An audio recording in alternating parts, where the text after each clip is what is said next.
ರೇಣುಕಾಸ್ವಾಮಿ ಕೊಲೆ ಕೇಸಲ್ಲಿ ಲಾಕ್ ಆಗಿದ್ದ ದರ್ಶನ್ ಅಂಡ್ ಗ್ಯಾಂಗ್ಗೆ ಕೊನೆಗೂ ಬೇಲ್ ಭಾಗ್ಯ ಸಿಕ್ಕಿದೆ. ಜೂನ್ ತಿಂಗಳಿನಿಂದ ಜೈಲಲ್ಲೇ ಕುಳಿತಿದ್ದಂತಹ ದಾಸನಿಗೆ ಸೋಮವಾರ ಹೊರಬರುವ ಭಾಗ್ಯ ಸಿಕ್ಕಿದೆ. ದಾಸನಿಗೆ ಬೇಲ್ ಸಿಕ್ಕ ದಿನವೇ ಗೌಡ್ತಿಗೂ ಸಿಹಿ ಸುದ್ದಿ ಸಿಕ್ಕಿದೆ. ಕಡೆಗೂ ಕೊಲೆ ಆರೋಪಿ ದರ್ಶನ್ಗೆ ಬೇಲ್ ಸಿಕ್ಕಿದೆ. ಇಷ್ಟು ದಿನ ಬಿಜಿಎಸ್ ಆಸ್ಪತ್ರೆಯಲ್ಲಿ ಮಧ್ಯಂತರ ಜಾಮೀನಿನ ಷರತ್ತಿನಂತೆ ಚಿಕಿತ್ಸೆ ಪಡೆಯುತ್ತಿದ್ದ ದರ್ಶನ್ಗೆ ಇನ್ನು ಮುಂದೆ ಆಸ್ಪತ್ರೆಯ ಬೆಡ್ ಮೇಲೆ ಮಲ್ಕೊಂಡೇ ಆತಂಕ ಪಡಬೇಕಿಲ್ಲ. ತನಗೆ ಬೇಕಾದಂತೆ ಹೊರಗೆ ಓಡಾಡಲು, ಕೋರ್ಟ್ ಷರತ್ತು ವಿಧಿಸಿದ ವ್ಯಾಪ್ತಿಯಲ್ಲಿ ತಿರುಗಾಡಲು ಅಡ್ಡಿಯಿಲ್ಲ. ರೇಣುಕಾಸ್ವಾಮಿ ಕೊಲೆ ಕೇಸ್ನಲ್ಲಿ ಬೆಂಗಳೂರಿನ ಪರಪ್ಪನ ಅಗ್ರಹಾರ ಬಳ್ಳಾರಿ ಜೈಲು ಯಾತ್ರೆಯನ್ನ ಮುಗಿಸಿದ್ದ ದರ್ಶನ್ ನಂತರ ಬೆಂಗಳೂರಿನ ಬಿಜಿಎಸ್ ಆಸ್ಪತ್ರೆಯಲ್ಲಿ ಚಿಕಿತ್ಸೆ ಪಡೆಯುತ್ತಿದ್ರು. ಸರ್ಜರಿ ಮಾಡಿಸದಿದ್ರೆ ಲಕ್ವಾ ಹೊಡೆಯುತ್ತೆ ಅಂತೆಲ್ಲ ಹೈಕೋರ್ಟ್ನಲ್ಲಿ ವಾದಿಸಿ ಮೆಡಿಕಲ್ ಗ್ರೌಂಡ್ ಮೇಲೆ ಮಧ್ಯಂತರ ಜಾಮೀನು ಪಡೆದಿದ್ರು. ಇವತ್ತು ದರ್ಶನ್ ಮತ್ತು ಪವಿತ್ರ ಗೌಡಗೆ ಪೂರ್ಣ ಪ್ರಮಾಣದ ಜಾಮೀನು ಮಂಜೂರಾಗಿದೆ. ಅಲ್ಲಿಗೆ ಬರೋಬ್ಬರಿ 5.5 ತಿಂಗಳ ಜೈಲು ಹಾಗೂ ಆಸ್ಪತ್ರೆ ವಾಸಕ್ಕೆ ಮುಕ್ತಿ ಸಿಕ್ಕಿದೆ.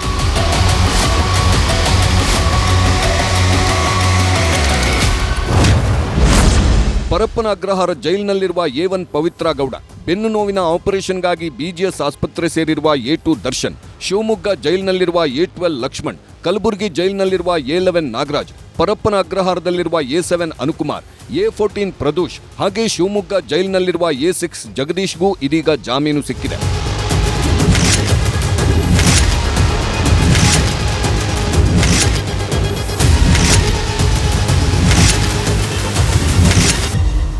ಇನ್ನು ರೇಣುಕಾಸ್ವಾಮಿ ಕೊಲೆ ಕೇಸ್ನಲ್ಲಿ ಆರೋಪಿಗಳಾಗಿ ಜೈಲು ಸೇರಿದ್ದ 5 ಆರೋಪಿಗಳಿಗೆ ಈ ಹಿಂದೆಯೇ ಬೇಲ್ ಸಿಕ್ಕಿತ್ತು. A13 ದೀಪಕ್ ಹಾಗೂ A8 ರವಿಶಂಕರ್ಗೆ ಅಕ್ಟೋಬರ್ 14ರಂದು ಜಾಮೀನು ಸಿಕ್ಕಿದ್ದು ಇಬ್ಬರೂ ರಿಲೀಸ್ ಆಗಿದ್ರು. ಹಾಗೆ A16 ಕೇಶವಮೂರ್ತಿ, A15 ಕಾರ್ತಿಕ್ ಹಾಗೂ A17 ನಿಖಿಲ್ಗೆ ಸೆಪ್ಟೆಂಬರ್ 23ರಂದು ಜಾಮೀನು ಸಿಕ್ಕಿದ್ದು ರಿಲೀಸ್ ಆಗಿದ್ರು. ಇವತ್ತು 7 ಜನಕ್ಕೆ ಜಾಮೀನು ಮಂಜೂರಾಗುವುದರೊಂದಿಗೆ ರೇಣುಕಾಸ್ವಾಮಿ ಕೊಲೆ ಕೇಸ್ನಲ್ಲಿ ಒಟ್ಟು 12 ಜನ ಆರೋಪಿಗಳಿಗೆ ಬೇಲ್ ಸಿಕ್ಕಂತಾಗಿದೆ. ಉಳಿದಂತೆ ಇನ್ನೂ 5 ಜನ ಜೈಲಿನಲ್ಲೇ ಕಾಲ ಕಳೆಯುತ್ತಿದ್ದಾರೆ. ರೇಣುಕಾಸ್ವಾಮಿ ಕೊಲೆ ಕೇಸ್ನಲ್ಲಿ ದರ್ಶನ್ ಹಾಗೂ ಪವಿತ್ರ ಗೌಡಳ ಆಪ್ತ A3 ಪವನ್, ದರ್ಶನ್ ಅಭಿಮಾನಿ ಸಂಘದ ಅಧ್ಯಕ್ಷ A4 ರಾಘವೇಂದ್ರ ಸೇರಿದಂತೆ A5 ನಂದೀಶ್, A9 ಧನರಾಜು ಹಾಗೂ A10 ವಿನಯ್ ಜಾಮೀನು ಅರ್ಜಿ ಹಾಕಿಕೊಳ್ಳದ ಕಾರಣಕ್ಕೆ ಇದುವರೆಗೆ ಜಾಮೀನು ಸಿಕ್ಕಿಲ್ಲ. ಪೊಲೀಸರು ಸಲ್ಲಿಸಿದ್ದ ಚಾರ್ಜ್ ಶೀಟ್ನಲ್ಲಿ ಲೋಪದೋಷಗಳೇ ದರ್ಶನ್ ಪರ ವಾದಕ್ಕೆ ಪೂರಕ ಆಗಿತ್ತು ಅಂತಾರೆ ವಕೀಲರು. ಕೇವಲ ಹಣೆ ಮೇಲಿನ ಸಣ್ಣ ಗಾಯದಿಂದ ರಕ್ತ ಚಿಮ್ಮಲು ಸಾಧ್ಯವಿಲ್ಲ. ದೇಹದ ಮೇಲಿನ 39 ಗಾಯಗಳೆಲ್ಲವೂ ರಕ್ತದ ಗಾಯಗಳಲ್ಲ ಎಂಬುದು ದರ್ಶನ್ ಸೇರಿದಂತೆ ಇತರೆ ಆರೋಪಿಗಳ ಪರವಾಗಿ ಪ್ರಮುಖ ವಾದವಾಗಿತ್ತು. ಹಣೆಯ ಮೇಲೆ ಆಗಿದ್ದಂತಹ ಒಂದು ಸಣ್ಣ ಗಾಯ ರಕ್ತ ಚಿಮ್ಮುವುದಕ್ಕೆ ಆ ಒಂದು ಗಾಯದಿಂದ ಯಾವುದೇ ಕಾರಣಕ್ಕೂ ಅದು ಆ ಒಂದು ಮಟ್ಟಕ್ಕೆ ಅಷ್ಟು ಒಂದು ಕ್ವಾಂಟಿಟಿಯಲ್ಲಿ ರಕ್ತ ಚಿಮ್ಮುವುದಕ್ಕೆ ಆ ಒಂದು ಗಾಯದಿಂದ ಸಾಧ್ಯ ಆಗೋದಿಲ್ಲ ಅನ್ನೋದು ಕೂಡ ನಮ್ಮ ವಾದ ಆಗಿರ್ತದೆ. 39 ಗಾಯಗಳಿರುವಂತದ್ದು, ಆದ್ರೆ ಯಾವ ರಕ್ತ ಗಾಯಗಳಲ್ಲ. ಮರಣೋತ್ತರ ಪರೀಕ್ಷೆ ಏನೊಂದು ರಿಪೋರ್ಟಿಗೆ ಸಂಬಂಧ ಒಂದು ನೋಡೋದೇ ಆದಲ್ಲಿ ಅವ್ಯಾವು ರಕ್ತ ಗಾಯಗಳಲ್ಲ. ಇವತ್ತು ಡಿ ಗ್ಯಾಂಗ್ಗೆ ಜಾಮೀನು ನೀಡಿರುವ ಹೈಕೋರ್ಟ್ ಕೆಲವು ಷರತ್ತುಗಳನ್ನು ವಿಧಿಸಿದೆ.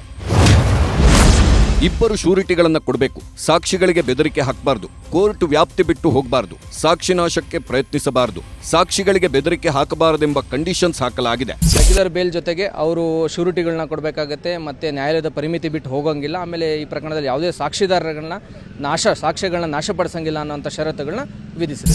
ಆಲ್ಮೋಸ್ಟ್ 6 ತಿಂಗಳಿಂದಲೂ ಪರಪ್ಪನ ಅಗ್ರಹಾರ ಜೈಲಿನಲ್ಲಿರುವ ಪವಿತ್ರ ಗೌಡ ಜಾಮೀನಿಗಾಗಿ ಪರಿತಪಿಸುತ್ತಿದ್ದಳು. ಉಪವಾಸ, ವೃತ, ಗಣೇಶನ ಪೂಜೆ ಮಾಡುತ್ತಿದ್ದಳು. ಇದೀಗ ಜಾಮೀನು ಸಿಗುತ್ತಲೇ ಜೈಲಿನಲ್ಲೇ ಕಣ್ಣೀರು ಹಾಕಿದ್ದಾಳೆ ಪವಿತ್ರ.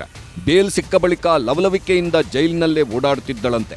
ಇವತ್ತು ಜಾಮೀನು ಸಿಕ್ಕಿದ್ದರೂ ಪವಿತ್ರ ರಿಲೀಸ್ ಆಗೋದು ಸೋಮವಾರವೇ. ನಾಳೆ ಹಾಗೂ ನಾಡಿದ್ದು ರಜೆ ಇರೋ ಕಾರಣಕ್ಕೆ ಜಾಮೀನು ಪ್ರತಿ ಜೈಲಿಗೆ ಸಿಗದ ಕಾರಣದಿಂದ ಸೋಮವಾರದವರೆಗೂ ಜೈಲಿನ ಕಂಬಿಗಳನ್ನ ಎಣಿಸಲೇಬೇಕು. ಸರ್, ಹೆಣ್ಮಗು ಅಂತ ಬೇಲ್ ಎಲ್ಲೂ ಕೊಡೋಕ್ಕಾಗಲ್ವಲ್ಲ ಸರ್. ನ್ಯಾಯಾಲಯಕ್ಕೆ ಕೆಲವೊಂದು ರೆಸ್ಟ್ರಿಕ್ಷನ್ಸ್ ಇರುತ್ತೆ. ಸೊ ಆದ್ರೇನಂತಂದ್ರೆ ಅವ್ರದ್ದು ಆ ಇನ್ಸಿಡೆಂಟ್ ಅಲ್ಲಿ ಪಾತ್ರ ಏನಿದೆ ಅನ್ನೋದ್ರ ಮೇಲೆ ಏನಂತಂದ್ರೆ ಸರ್ ಸಿಂಗಲ್ ಪೇರೆಂಟ್ ಅಂತ ಕೋರ್ಟ್ ಗಮನಕ್ಕೆ ತರಬೇಕಾಗಿತ್ತು. ಸೊ ಹಂಗಾಗಿ ತಂದಿದ್ದೀವಿ ಬಿಟ್ರೆ, ಬಟ್ ಏನಂತಂದ್ರೆ ಆ ಗ್ರೌಂಡಿಂದ ಯಾವುದೇ ಕಾರಣಕ್ಕೂ ಏನಂತಂದ್ರೆ ನಮಗೆ ಬೇಲ್ ಅಂತೂ ಕೊಟ್ಟಿಲ್ಲ ಸರ್. ಖುಷಿ ಆಯ್ತು, ತುಂಬಾ ಖುಷಿ ಆಯ್ತು.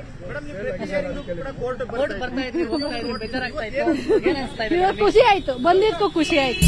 ಇನ್ನು ಇಂದು ಜಾಮೀನು ಸಿಕ್ಕಿರುವ ಅನುಕುಮಾರ್ ಹಾಗೂ ಜಗದೀಶ್ ಅಮ್ಮಂದಿರು ಮಾತಾಡಿದ್ದಾರೆ. ದುಡಿಯುವ ಮಕ್ಕಳಿಲ್ಲದೆ ಜೀವನ ನಡೆಸೋದು ಕಷ್ಟವಾಗಿತ್ತು, ಜಾಮೀನು ಸಿಕ್ಕಿದ್ದು ಖುಷಿಯಾಗಿದೆ ಅಂತಾರೆ. ನನ್ನ ಮಗ ಹೋಗಿರೋದಕ್ಕೆ ಭಾಳ ನೋವು ತಿಂದಿ ಸರ್. ನಮ್ಮ ಯಜಮಾನ್ರು ಹೋದ್ರು, ನಮಗೆ ಎಷ್ಟು ಕಷ್ಟ ಐತೇನೋ ನಮಗೆ ಗೊತ್ತು. ಏನು ಇವತ್ತು ರಿಲೀಸ್ ಆಗಿದ್ದಾನೆ ಅಂತ ಸುದ್ದಿ ಕೇಳಿದ್ರೆ ಸಂತೋಷ ಆಯ್ತು ಸರ್.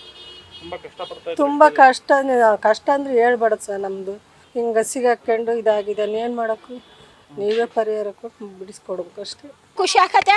ನನ್ನ ಮಗ ಯಾವುದು ತಪ್ಪು ಮಾಡಿಲ್ಲಪ್ಪ, ನನ್ನ ಮಗ ಬಂದು ನಮ್ಮನ್ನು ನೋಡ್ಕೊತಾನೆ. ಈಗ ನನಗೆ ಚೆನ್ನಾಗಿಲ್ಲ, ನನ್ನ ಮಗ ಬಂದು ನಮ್ಮನ್ನು ಸಾಕ್ತಾನೆ. ನಮ್ಮ ಜೀವನ ಭಾರಿ ಕಷ್ಟ ಆಗಿತ್ತು ಅಷ್ಟೇ ಸ್ವಾಮಿ. ನನ್ನ ಮಗ ಏನು ತಪ್ಪು ಮಾಡಿಲ್ಲ.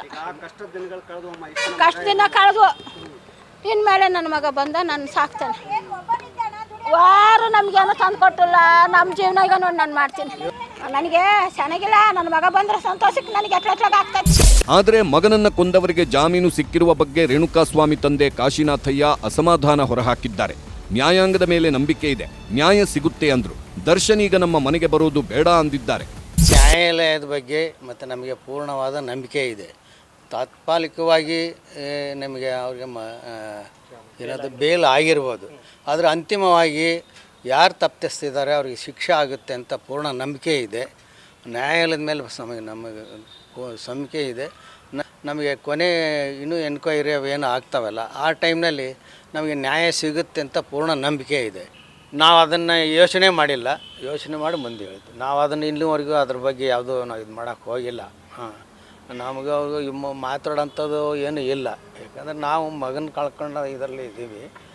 ನಮಗೆ ಮಗನ ಬೇಕೇ ವಿನಃ ನಮಗೆ ಯಾರು ಅದರಿಂದ ಮಾತುಕತೆ ಅದು ಅವಶ್ಯಕತೆ ಇಲ್ಲ. ಅದು ಏನು ಅದಕ್ಕೂ ನಾವು ಏನೋ ಇದಕ್ಕೂ ಇಲ್ಲ, ಅದಕ್ಕೆ ಸಂಬಂಧ ಇಲ್ಲ. ಒಟ್ನಲ್ಲಿ ಜಾಮೀನಿಗಾಗಿ ಬಕಪಕ್ಷಿಯಂತೆ ಕಾಯ್ತಿದ್ದ ದರ್ಶನ್ಗೆ ಜಾಮೀನು ಸಿಕ್ಕಿದೆ.